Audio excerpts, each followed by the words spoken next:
สบายดีข้าพเจ้าซื้อนอแก้วเพชรสังหารเป็นวิศการสังกัดอยู่ศูนย์ข้อการประมงสิมานำเสนอหัวข้อเทคนิคการเลี้ยงไฮแดงไฮแดงจะมีโปรตีนสูงเส้นไฮแดงตัวแห้งมันจะมีโปรตีนอยู่75% และไฮแดงตัวสดจะมีอยู่โปรตีนอยู่65%เวลาเฮานำเอาไปเลี้ยงสัตว์น้ำหรือว่าเลี้ยงปลาหรือว่าอนุบาลลูกกบจะเฮ็ดให้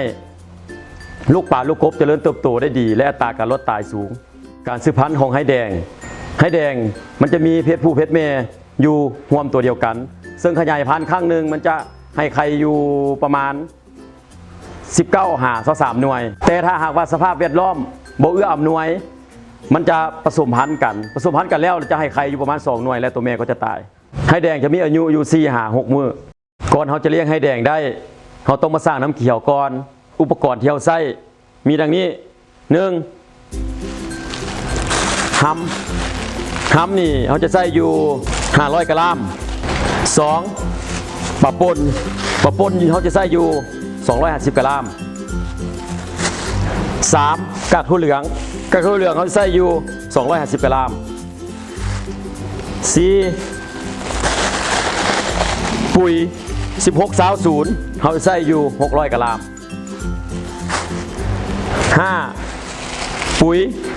4600เขาใส่อยู่50 กรัม6ปูนขาว500 กรัมหลังจากเขาได้อุปกรณ์ครบแล้วเขาก็เอามาผสมเข้ากัน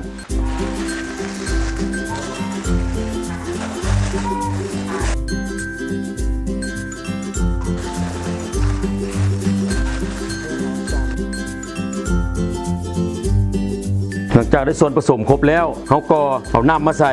ส่วนผสม1 ส่วนต่อน้ำ2 ส่วนใส่น้ำแล้วเขาก็คนให้ส่วนผสมละลายในน้ำหรือว่าให้มันเข้ากันดีเขาคนให้เข้ากันดีแล้วเขาก็ไปน้ำเอาไปใส่คุหรือว่าภาชนะที่เขาเกี่ยวไว้ฮั่นแล้วเขาก็นำเอาถุงยางมัดเพื่อบ่อยอากาศเข้ามักไว้24 ชั่วโมงหลังจากเขามักได้24 ชั่วโมงแล้วเขาก็เป็นนำเอาส่วนผสมที่เขามักฮั่นเอาไปทอกใส่อ่างแล้วเขาจะคนมื้อหนึ่ง3-4 ครั้งแล้วประมาณ3-4 วันน้ำก็จะเขียวแล้วเขาก็นำเอาไฮแดงมาปล่อยใส่ในการปล่อยไฮแดงนี่เขาปล่อย30 กรัมต่อตาเม็ดเวลาเก็บผลผลิตเขาจะได้อยู่300 กรัมต่อตาเม็ดใช้เวลาประมาณ3-5 วันเขาจะเก็บผลผลิตได้จะเก็บอยู่ประมาณ5-7 วันก็จะหมดมาฮอดนี้เทคนิคการเลี้ยงไฮแดงก็ได้สิ้นสุดลงแล้วถ้าหากท่านใดสนใจสามารถติดต่อพัวพันที่ศูนย์หุ้นข้อการประมงของพวกเขาได้ขอขอบใจ